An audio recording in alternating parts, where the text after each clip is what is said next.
Hi, in this video I'll show you how to rotate text in Microsoft Excel. To demonstrate this, we're going to need some text, and I'll just write hello in this cell over here. And now, in order to rotate text, Excel provides us an option, and we can identify it if we go to the Home tab, and right in the middle of the alignment group we have this A, B and an arrow button.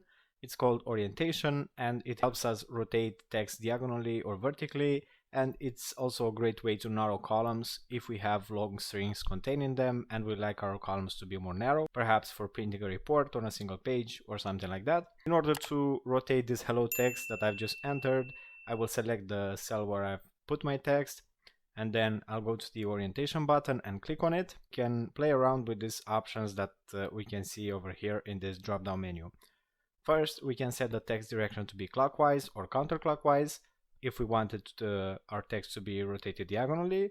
And just like that, I'm selecting the first option, and here's how the text looks like.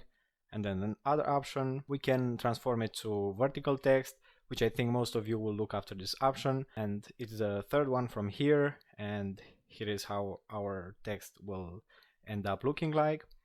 We can even rotate it up or down if we select these two options from here, and this is how it will look like in each case. And we have another option at the end of the list, and if we click on it, this format cells wizard will pop up on the screen, and we can select from this orientation box and here the angle at which we want our text to be rotated at, and I will just select -30 degrees. I'll click OK, and here is the result. I hope this video was useful for you. If it was, please let me know in the comments. Thanks for watching and have a great day.